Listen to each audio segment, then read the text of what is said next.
This is the Brave New Coin Crypto Conversation, hosted by Andy Pickering. Hi everyone, Andy Pickering here. I'm your host and welcome to the Crypto Conversation, a Brave New Coin podcast where we talk to the people building the future in the Bitcoin, blockchain and cryptocurrency space. My guests today are Shawn and Christian.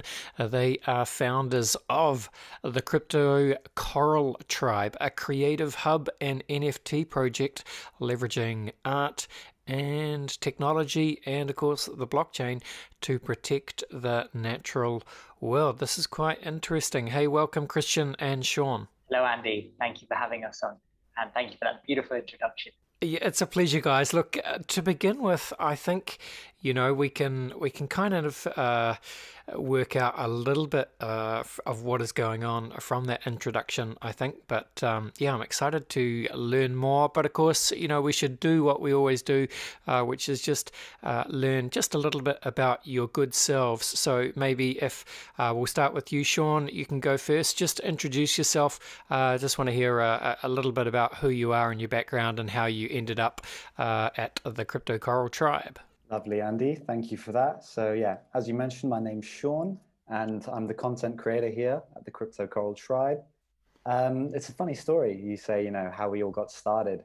So it's the whole space is obviously very new and whatnot. And I actually, I'm a law graduate. I studied law at university, but it was never for me. And for the past few years, I've been searching for something I'm passionate about and exploring Asia and Taiwan, where I taught a bit of English and had the chance to have a lot of new experiences and meet people. And one of those people that I met was the blockchain and crypto and NFTs. So for the past 2 years, I've been really involved in that, more as a collector and investor. And it just, it was a happy coincidence that Christian and Jimmy, who are the other co-founders of the project here, their interests sort of happened to align with crypto and NFTs at the same time. And it was a real chance and synergy that it all connected this way, and we're all based in Marbella. So yeah, just trying to do our bit and recognizing the power of sort of verifiable collaboration through NFTs and trying to do that for a good cause. So that's how I met all of these guys and Christian essentially through our mutual friend and founder, Jimmy. Awesome. And thank you, Shawn. Well, Christian, please also introduce yourself. Yeah, so the way I kind of got into this is I was previously working with technology and kind of video mapping and immersive technologies. So I was working in creating sort of experiences and retail environments that brought content into the forefront. So what usually exists in the digital space into the physical space. And I was playing a lot with creativity and experiments and even a little bit of motion capture, capturing the motion of the body and translating this into 3D printed sculptures. So this has always been kind of in my career, let's say, an angle, this like technological exploration. And always behind that has been this kind of idea of nature and trying to mimic nature or trying to sort of bring technology close to nature. More than a couple of years ago, I kind of left my life in London to come live in Spain, and I lived really in the wild. I was living in a tent for 8 months, and then after that in a very small farmhouse, growing my own food with my mother, and really having this huge reconnection to a part of nature and life that I'd kind of forgotten a little bit in that city buzz and life, So fast forward the journey a little bit, and now comes this moment where I started getting into blockchain and NFTs and creating some digital art and sort of seeing the potential to bring these two passion points, to bring these two kind of at first glance polarities into one. And that's what inspires me, and that's why I'm here. And through Jimmy, our other co-founder and our mutual friend, I met Shawn, and we kind of embarked on this journey together, Fantastic. Well, thanks, guys. So, yeah, what I find interesting about this is, so I suppose at a high level, the Crypto Coral project is all about protecting the coral reefs around the world. And The interesting part, of course, is that, you want to leverage the technology of the blockchain and, of course, a NFT collection effectively to kickstart what you call an impact fund, which will then be, I suppose, guided by the community of NFT holders to kind of direct that capital to good use to save the coral reefs around the world and all that good stuff. So I think it's fascinating. So I don't know, where should we dig in? So I understand you guys mentioned your mutual friend and co-founder Jimmy, and I think I was reading it in the Discord and on your Medium posts about his background, which is very much growing up diving and surfing and all that stuff. So it sounds like you all have it's a cliche to say a passion for nature, but is that true? Yeah, I would say so. I think we all, we live in a very digital world, but we all feel very inspired and sort of a certain calling and duty to do something for our natural environments, to be part of it, to co-live with it. And personally, for me, I think, many times in life when I've departed from that, I've started to like lose my health and lose my sanity, so it just feels like it's part of our natural cause, and sort of the idea of planting corals, the idea of connecting nature in a sense to the blockchain and having people be able to participate that in a very direct way. It's kind of what's driving us, Let's just get a bit of an idea of the project itself while we're still near the beginning of the show. I think it'll be useful for listeners just to understand how the NFT side of things work. So I guess what I'd like to know is the kind of the nuts and bolts of the NFT. So how many NFTs are there?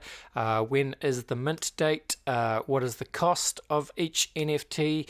And let's hear the kind of the pitch for why people should get involved. Okay. So the collection is 9,000 NFTs. The art is based on corals, and they're called crypto corals. So they're all kind of personifications of coral characters. And we've got a really talented Brazilian artist called Joules who's illustrated them in a kind of indigenous / futurism style, which we can get into explaining a little bit more about later. Our pledge, and this is an important part of the project, is we'll be planting 3,000 corals around the world. So part of this capital, the first investment of this impact fund will be directed towards planting corals. And we currently have 4 coral partners that we're going to be planting the corals through in Indonesia, Turks and Caicos, Spain, and there's 2 in Indonesia. So we're trying to have a global coverage there and do something tangible with that first impact. The mint date for this, we've scheduled it for Q1 of this year. It depends on how a few things kind of flow and progress. But it should be coming up soon, at least the releasing of the date. And the mint price is going to be around 1 sol.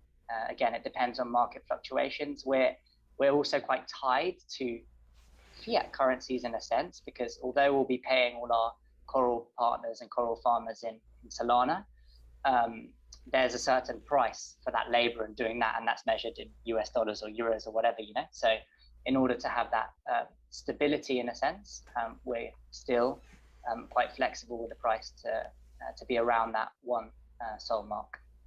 So that's a kind of a little full brushstroke. Nice, I like it. And I suppose the reason for deciding to use the Solana ecosystem, it's fairly self-explanatory. Be much more energy. Solana is a much more energy efficient blockchain. Is that behind your decision there? Yeah, of course. So one of the main reasons, of course, is the energy efficiency is slightly less than 2 Google searches, I believe, and compared to Ethereum and other sort of proof-of-stake blockchains, it's very much more eco-friendly. But also, we saw sort of in the past few months that Solana NFTs blew up. Like there was a huge explosion of those, really similar to Ethereum, of course, but we really wanted to tap into that growing sort of ecosystem. And me having been a collector, sort of, I specialized in that space, as well as playing a bit with our Cardano and some other Ethereum NFTs. But there was just nothing like Solana for me in terms of the user experience as well. And part of our project is very much sort of being part of the change. And in order for blockchain to reach mass adoption, which it definitely should for all the good it has, it needs to be cheap, scalable, and energy efficient. And Solana sort of ticks all those boxes, and it's growing. So we think that's the right horse to bet on, at least for the short term. And we applaud all the work that the developers have done, because it's really fantastic as a chain, we think. But of course, the energy efficiency was a big part for us. Yeah, well, interesting, Shawn. So,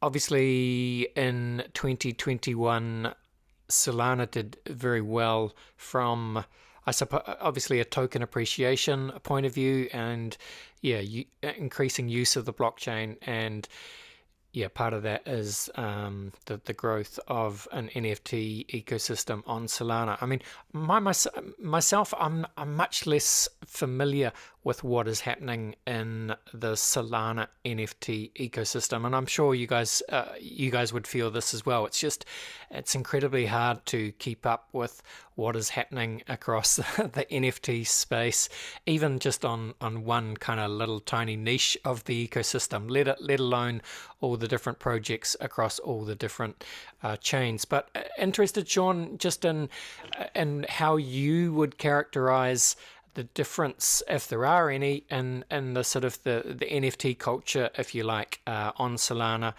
versus Ethereum, and if there are any differences. Yeah, of course. I mean, you're 100% right where you say there's so much unknown in terms of the space. It's so infantile in a way because it's so young and new and everyone's still figuring it out. And of course, like with anything, you have bad actors in the space trying to take advantage of it all. And yeah, what drew me to Solana first is that, of course, with the low transaction fees, it's more sort of approachable for normal people. So within the culture, you can see a reflection of that, where you just get the sense that a lot of these people are investing with a couple $100, and it's very relatable and whatnot. Whereas Ethereum, with the high gas fees, it's quite alienating for someone who's thinking about investing in an NFT, and you tell them they've got to spend a couple $100 at least just to get started in gas. So that has its reflections in the different cultures. But I just enjoy the Solana one, especially at the start, because it was smaller and you felt like, not that people, because obviously these are all online people, but the influencers, and it's smaller, so you get a sense of comfort within it and you feel comfortable reaching out. Whereas Ethereum is sort of like the big wide world and there's a lot more going on in there. So it's difficult to quite put your finger on the pulse. And Solana, for me, just that sense of comfort and community was what did it. Although we're always open to sort of cross-chain and moving forward. Ethereum, we know, is 2.0 plans, which are going to be way improving on its energy efficiency and whatnot. So we're always open to welcoming different members from different chains. And we've actually found that within our Discord server, quite a lot of people will be buying their first Solana NFT through us. And it's quite interesting to see that change, Yeah, that is interesting. And I did a podcast which I just published a few hours ago. Well, by the time people hear this, a few days ago, I guess. But yeah, so recent podcast I did was with JP Richardson, who is the founder and CEO of the Exodus wallet. I'm sure you guys are aware of the Exodus wallet. And they have integrated Solana NFTs within Exodus via I think it's called the Magic Eden marketplace. And I know there's just a lot of support for Solana NFTs, even though it's still very, very early. I think, I think this year will be huge for Solana NFTs. And just as I think you mentioned, Shawn, it's because, anyone that's new to crypto, it doesn't really make sense why they should have to spend, $200 or $300 on gas alone to do something in the Ethereum ecosystem. It's less of an issue for kind of crypto OGs who have too much ETH that they don't mind those sort of fees. But yeah, for kind of that mass adoption, the next wave, and the young kids that are kind of dabbling with their first NFT, they're kind of priced out of Ethereum just at the moment. So yeah, the Solana thing all makes sense, and I'm definitely excited to learn more this year. But look, let's bring it back to the Crypto Coral Tribe, guys. So you said, the mint date will be announced sometime soon, and it will be probably in the first quarter of this year. Let's talk about the Impact Fund. So what is the Impact Fund, and how is that funded? Let's bring Christian back. Yeah, so the Impact Fund, the mission of the Impact Fund, firstly, is kind of to support marine and wildlife conservation, a little bit like that pledge I mentioned to you about planting the corals, right?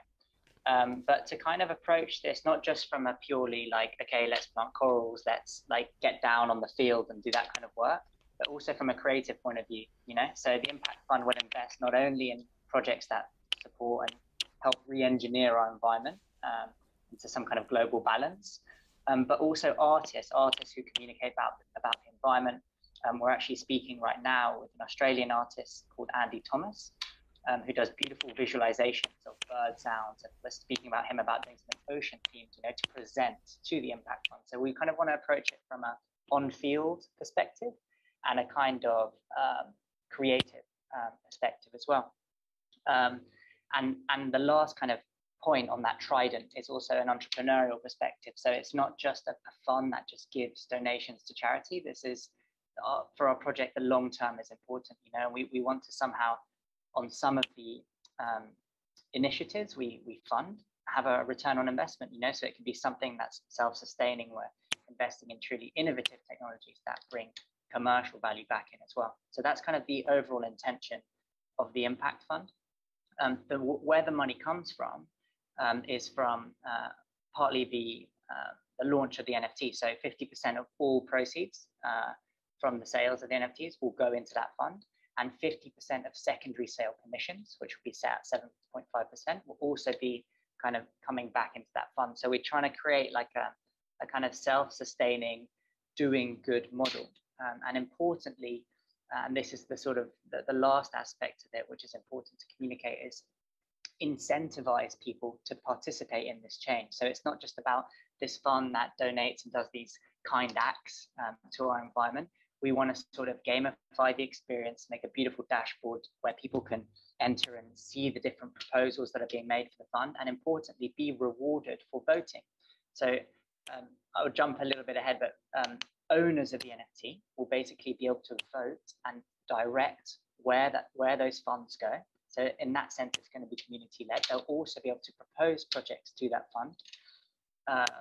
And lastly, gain the rewards associated with some of these investments, be it diving experiences, possible NFTs that are generated from sort of creative collections that the Impact Fund might invest in, all this kind of thing. So we want to sort of bring this new model in terms of doing good and charitable causes, like bring this new sort of gamified, rewarded ecosystem into play. So that's kind of the Impact Fund on the top level. Yeah, very nice, Christian. Thank you for that. And it's also interesting. We're seeing a few different projects like yours that are effectively, I guess, bootstrapping new ecosystems and new funds to do good in the world by essentially, fundraising via an NFT mint. And it's interesting also because, of course, there's this, narrative in the mainstream that NFTs are a scam, NFTs are burning the planet, NFTs are ripping off creative culture, all that stuff. I'm sure you guys are very aware of that. But if you know, the reverse is also reverse can be true for all of those points as well. But I suppose it just any new technology, it takes time for a true understanding of the promise and potential of that technology. You know, people were very dismissive of the internet in its early days. People were very dismissive of the iPhone in its early days. So this is just something that you know, we can look back in history and find many different examples, I guess. But yeah, what do you guys think? Do we think that narrative will switch this year, or is there going to just be this massive culture war between you know, kind of the non-crypto people and Web3 crypto people?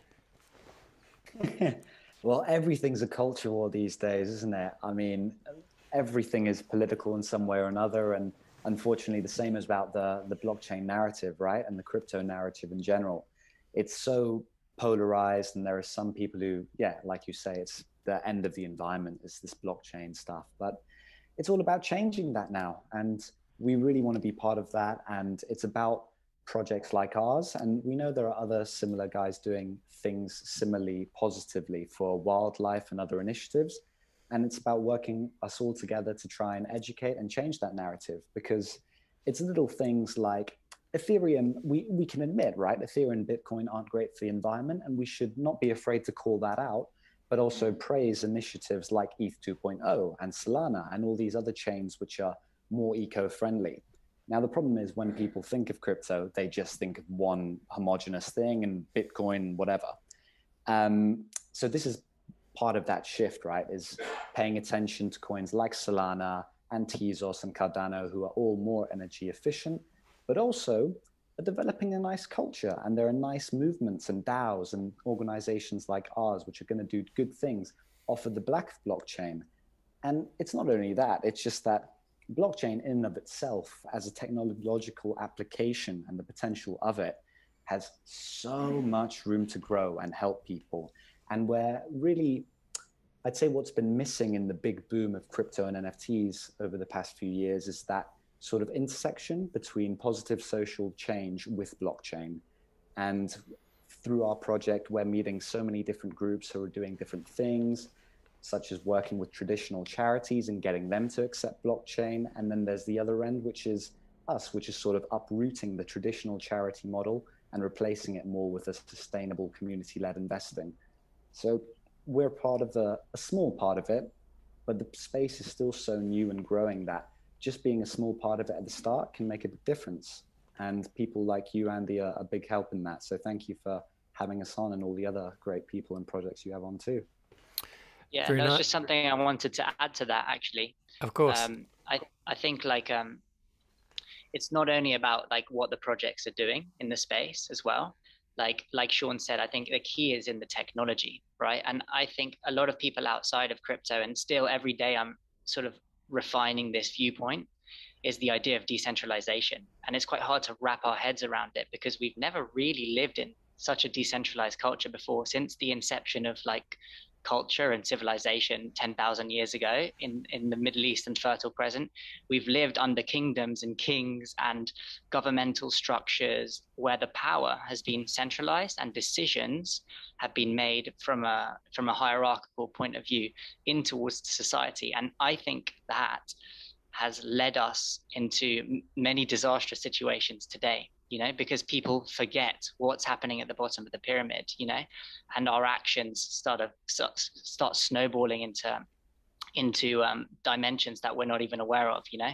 So I think that the whole idea of decentralization and how this all emerged is kind of like punk culture. Like we want to go a bit anti-establishment. We want to establish a network, a way of communicating that isn't dependent on one central authority who holds the keys to it, but rather many nodes around the world, you know, and even if one is defeated, the others can still survive. It's a kind of this like bacteria point of view, you know. But I think there's something really powerful to that in the way we organize ourselves as a human race on so many levels, which has the potential to do so much good. Even if Ethereum pollutes, even if blockchain pollutes, it's a decentralized form of money, So yeah, that's just something I wanted to sort of add on to that.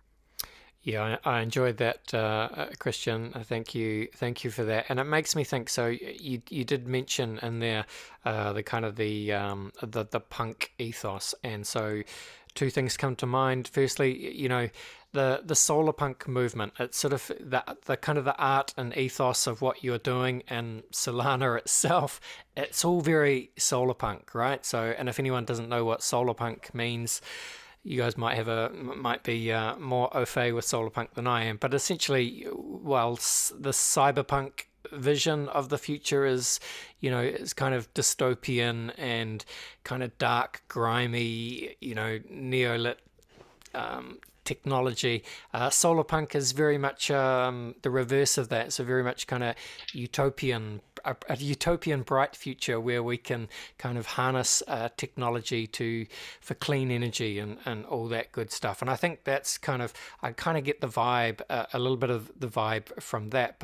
And I think just to finish off this part of the podcast, love to hear a bit more about the art, because I know that you kind of alluded to this at the start, sort of a mix of that indigenous style with a little bit of cyberpunk, perhaps with a bit of solar punk as well, with the kind of the environmental touches. But yeah, you guys should explain this, not me. Yeah, so in a sense, we wanted the art just to be the embodiment of our project and its values, and so the kind of two key things we drew upon, apart from corals, which are the base character and what we're representing with many of our actions and that kind of representation of nature, we took inspiration from a couple of sources. So one, as you mentioned, is the indigenous culture, and the other is like the cyberpunk or solar punk, that kind of punk attitude. So the reason behind that, the indigenous culture comes kind of taking inspiration from the way indigenous tribes live. There's a lot of interdependence with their environments. They're kind of aware of how they're impacting their environment. It's kind of a leave no trace attitude, and the kind of balance that they're kind of finding with nature, and a relationship that it's kind of alive, and it's this whole like Gaian idea, so we really love that, and we felt we wanted to represent that going into the future. We thought that's a really important part of humanity, so that's the idea behind the indigenous stuff, and we're really lucky that our artist Joules actually specialized in this, and he lives in Brazil, and he's read into and kind of been very near a lot of these sort of indigenous culture ideals and aesthetics, so that was one side. The side with the punk is a little bit what I was alluding to earlier, this like anti-establishment, this sort of like, look, the governments aren't going to do this work, we got to stand up and make the difference, so it's kind of this like punk attitude and embrace technology, so as you'll see in a lot of our crypto corals, and I'm sure we'll link somewhere below in the show, but you can have a look at the actual art, because the art does the best talking, really. But yeah, they've got like technological, like Halo inspired helmets. Some of them have got robotic eyes. So it's kind of alluding to this idea that potentially in the future, there's this fusion between nature and technology. They don't have to be opposite directions. They can be a single direction, that really potentiates the human species and encourages diversity of all other species on the planet as well, So that's kind of the philosophy behind our colourful art. Yes, very nice. And if people are listening to this and thinking, man, this does sound like really cool art, I want to see it. Yeah, where should they go? What's the easiest way for them to get a look at the Crypto Coral Tribe?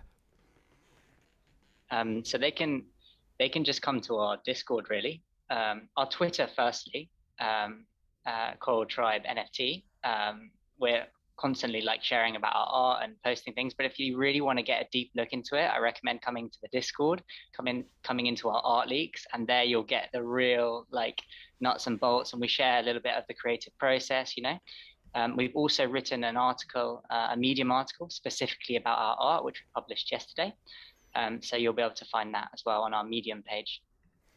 All right, and I'll put links in the show notes, and there's a website as well, I think, is there? Yeah, exactly. So there's a website we've got, which is, I believe it's just cryptocoraltribe.io, which we'll share with you as well. Awesome. All right. That feels like a nice place to go to, a very quick break, and then we'll come back. We'll finish off. We'll have some fun. We'll do the very famous Crypto Conversation Hot Take round with the soon-to-be famous Crypto Coral Tribe. Back in 1 second. In today's crypto market, the team at Brave New Coin are the sector's leading builders of custom crypto indices. BNC's powerful indexing engine draws on Brave New Coin's premium data to calculate high-frequency intraday and end-of-day indices for a wide range of index products. BNC's custom indices help you to gain exposure to the crypto assets class and track your performance against the market without having to become a stock picker. Not sure what you need? A Brave New Coin consultant can help you assess your requirements. Contact BNC today to find out more. All right, we're back, and I'm with Shawn and Christian, co-founders of the Crypto Coral Tribe, creative hub and NFT project, leveraging the power of art, cyberpunk, solarpunk, blockchain technology, indigenous culture, and nature to save the coral, to do good things in the world. It's a noble project. Shawn and Christian, I like to finish each podcast with a quick round, a rapid fire crypto conversation hot takes. Are you up for it? Definitely. I think my answer is no, but it has to be yes.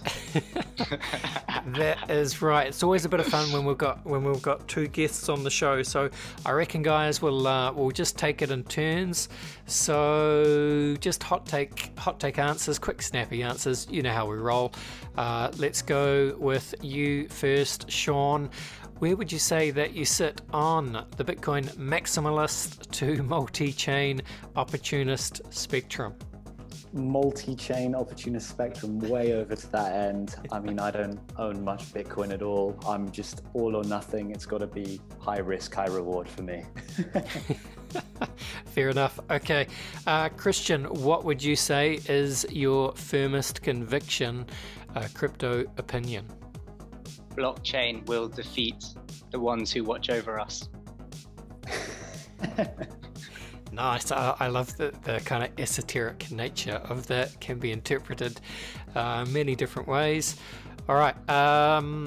Shawn, Bill Gates famously said that we tend to overestimate what we can accomplish in 2 years and underestimate what we can accomplish in 10. So, whatever you like here, Bitcoin, NFTs, Crypto Coral Tribe, Solana, what does it all look like in 10 years' time? Oh, NFTs of everything. And this is like, it's kind of a joke, but it isn't. It's like, for me, NFTs, the future is NFTs of everything. NFTs of my mobile phone contract, of my housing ownership deed, right? And all these things which require so much paperwork and are very intensive, they will just become NFTs. And I can sell my car as an NFT, and all I do is, send my car to his wallet and he can come up and pick the keys and that's it. So that's my hot take, is NFTs will consume everything and become everything. Nice. I like it, and I tend to agree. It's going to be a slightly bumpy ride as we get there, but hey, can't fight the future. Shawn, William Gibson said that the future is already here. It's just not evenly distributed. Can you think of an example of the future being here right now, but most people just aren't really aware of it? Oh, it's just such low-hanging fruit. You just want me to talk about NFTs and blockchain again. I'd say that is literally the best example of your answer, where most people are even the opposite of aware of NFTs. When I talk to them about it, they just look at you like you're off in the clouds somewhere. They think, it's absolutely ridiculous, this idea of value online in a purely digital asset. But I think this is it, and people have already missed part of it, but it's, even if you're getting in now, you're still super early to this whole thing. So I really think people are misunderstanding and misunderestimating how far this could all go.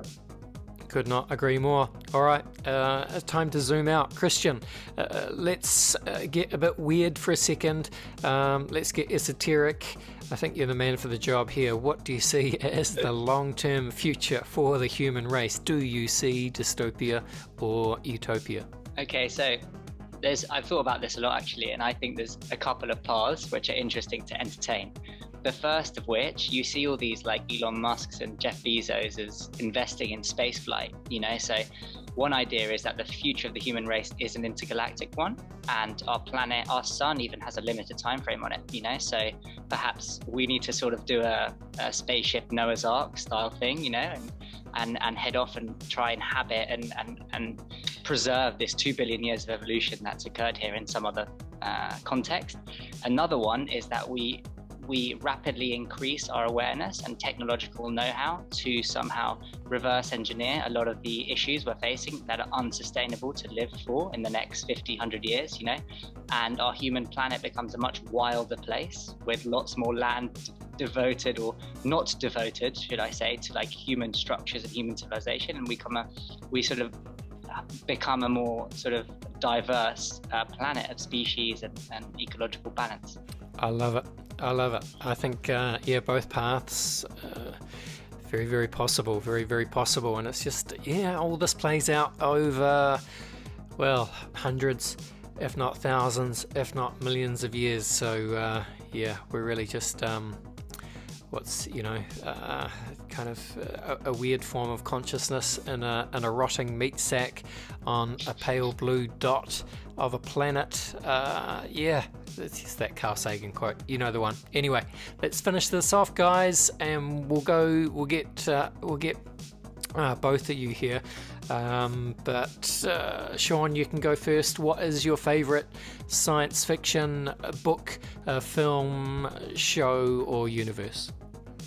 Oh, it's got to be the Dune, and it's got to be the books as well. You know, I haven't even seen the movie because I'm so dedicated to the books. But yeah, a big believer in Dune. Well, I like that. But the movies, I haven't seen the movie yet myself, not the new one, but it's been fairly well received, hasn't it? It is true, but you know, all my friends who have never seen the books are talking about it now, and I just, you know, I just don't get it. No, you got to read the books, and there's so much that I feel. I don't know if you've read Dune, Andy. No, I haven't. Never mind. I won't ramble on about it then. But it's the insights you get behind the characters' eyes and the thoughts and stuff, which I don't see how they could do it in a movie. But you know what? Maybe I'll give it a chance. Of course. All right, and Christian. My favorite science fiction? Yes. To be honest, I'm not that into science fiction, so I can really give you a great answer for that, you know? That's all right. That's all right. Well, even so, guys, yeah, this has been excellent fun. Have very much enjoyed talking to you and learning all about the Crypto Coral Tribe. So, look, let's finish this off. Take us out. We'll go. Both of you just give us any closing thoughts, and just use that also as an opportunity to tell people where to go to get engaged with the community. Again, when is the mint? What's the mint cost? Why should people get involved? Go for gold. Yeah, so I'll start us off so Christian can end on a stronger note than me. But yeah, no, what I'd say is that come join us in our Discord. That's the heartbeat of our project at the moment. It's where a lot of conversations are happening, and we're also getting a lot of ideas from our community about where to take this, because this is a community-led project first and foremost. So if you do anything, I'd say join our Discord and get involved and just have a little chit chat with us. It's all very good vibes, positive energy, a lot of questions being asked about when the mint date and what the price is. But that would be, you know, one sol, and we're launching towards the end of this month, or Q1 is the main aim, really. But yeah, just come in and say hello. That's the main thing I'd say. We're a friendly bunch. Awesome. Thank you, Shawn. Christian, closing thoughts. Yeah, I think Shawn covered it quite nicely there, but just thank you. Thank you for listening. Thank you for taking the time to listen to all of our spiel, and yeah, we're really excited. Like we've got a really nice team, you know, of individuals behind this project. It's not only us two. There's another 2 members in the core team, and another kind of 3 or 4 outside of that, plus developers, plus a couple of others. So it's a really nice team here. And I'm excited to see how this evolves, how a lot of our impact fund takes us into complete new opportunities, bringing technology and nature together in cool and interesting ways. So yeah, come join us, come be a part of that, as Shawn says, because it's not like normal projects out there, you know, where the consumer is very far from the producer. This is like we are a melting pot, you know, and our project will really take shape from the insights and how this whole narrative builds along these platforms that we're involved in. So yeah, come and get involved if you're feeling this, and yeah, come sport one of our NFTs. They're beautiful change makers. Awesome, beautiful change makers. I like that a lot. Thanks, guys. Well, I'm going to watch your project. I'm going to follow along. I joined the Discord earlier today, so what can I say? I hope it all goes well, and yeah, I hope we keep in touch, and I'll be fascinated to see the journey that you guys are on play out. So yeah, thanks very much for coming on the show. All the best, and bye for now. Cheers, Andy. Thank you so much for having us on. All right, there you go, team. That was the Crypto Coral Tribe. For those of you who have made it to the end of the podcast, got something for you. So keep listening. Yes, for the loyal listeners who've made it to the end, I've got 2 Crypto Coral Tribe NFTs to give away. Yes, the team have offered to give away 2 NFTs, and the way we're going to do it is this. All you have to do is you need to follow Crypto Coral Tribe on Twitter, and their Twitter handle is simply Coral Tribe NFT. So Coral Tribe NFT, or at Coral Tribe NFT.